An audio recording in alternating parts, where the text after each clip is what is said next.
attack on the walker.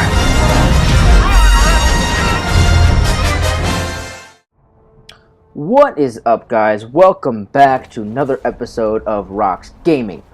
Today we are going to be reviewing Star Wars The Force Awakens. And I do realize, yes, of course, I am one of the last people to make it to this party because everybody's been reviewing the Star Wars The Force Awakens.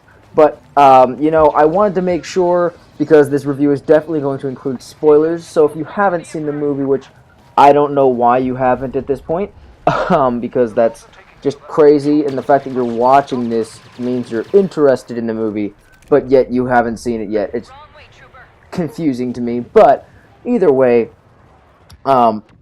if you guys haven't seen the movie, please click away because there are definitely going to be spoilers in this video. Guys, Star Wars The Force Awakens. Oh my goodness. First of all, I have to say, I love Star Wars The Force Awakens. That's going to be my first and main comment right there. Overall blanket statement, I loved this movie. It was fantastic. It was well put together. But I'm going to go over some specific points. Things I liked, things that I didn't like, stuff like that. So first of all, we're going to start out with the characters. The first character we really see in the movie is Poe. Poe is the ace fighter pilot for the new Resistance in the movie, and I thought Poe's character was very well put together. There's definitely not enough character development for this character in this movie, I don't think. I think they really could have progressed the character a little bit more. I mean, yeah, they definitely give information about, you know, who he is. They kind of give the whole idea of, you know, maybe kind of some of his background, but not a whole lot. There wasn't a whole lot of depth to this character, and honestly I would have loved to see a little bit more depth to Poe's character, because it was really something interesting there. And I have this weird feeling that the only purpose for his character was to introduce BB-8, and I kind of find that unfortunate because I feel like they could have done a whole lot more with this character.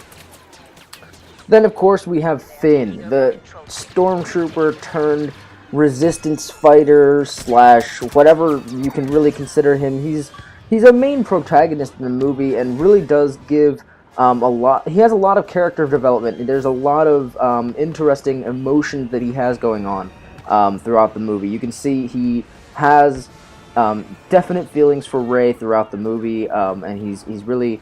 It seems as though he's trying to protect her for the most part, which makes sense if he has feelings for her, of course. And it's very interesting to see the progression, because this is really the first time we've seen a stormtrooper go against their kind. I mean, unless you want to consider Luke and Han dressed up as stormtroopers, considered stormtroopers from the original series. But this is really, you get to see a different insight. You get to see how the stormtroopers felt towards the rebellion, and even the emotions that they have towards the actions that they're doing. I mean, obviously he was not pleased with what he was ordered to do, and so ended up going off with Poe and escaping from the First Order in the movie. So I think they definitely had plenty of character development for him, and they really did a good job with his character. And of course, Rey, the final main character that we have, oh my goodness, she was so well done. Her acting was spot on, and I do think that they definitely had her role set, and I feel as though she's going to become the new, almost like Luke Skywalker of the new series. Not necessarily in those specific terms, but as you see, she's kind of the up-and-coming Jedi. Definitely got her powers in the first movie, which is different from the original series, of course.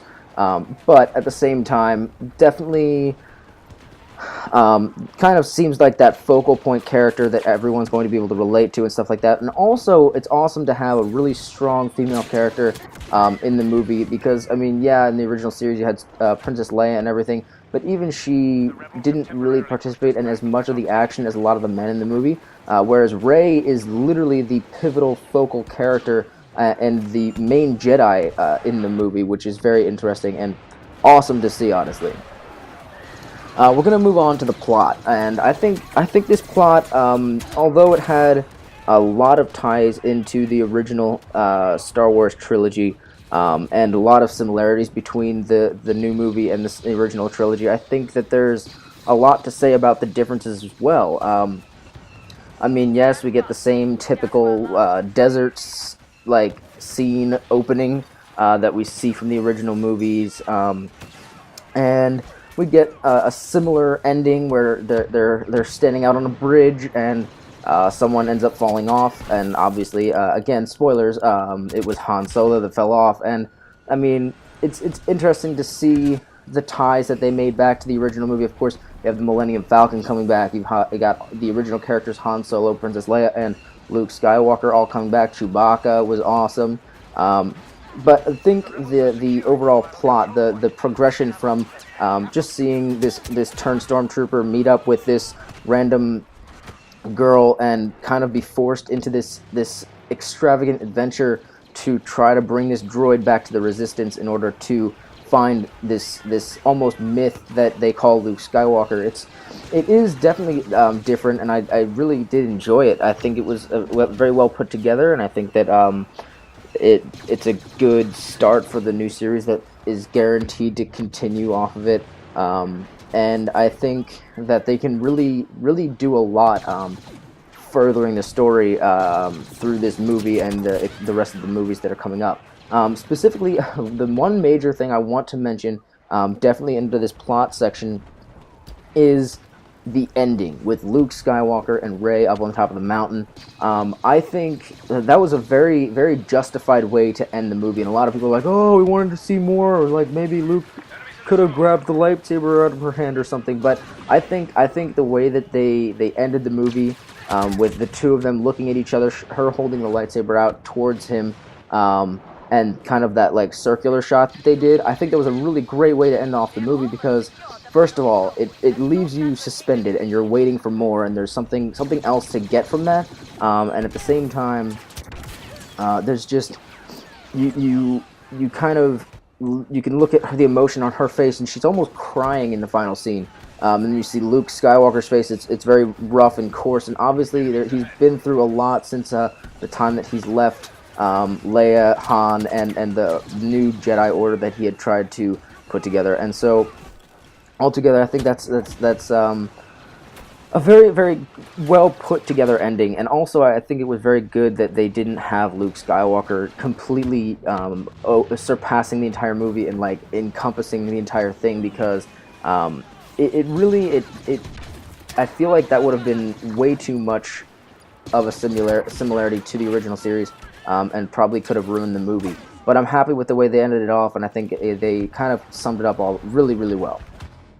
Well, guys, thank you for watching this review of Star Wars The Force Awakens. If you enjoyed, please leave a like or comment, and subscribe if you guys want to check out some more videos. And I'll see y'all in the next video. See ya.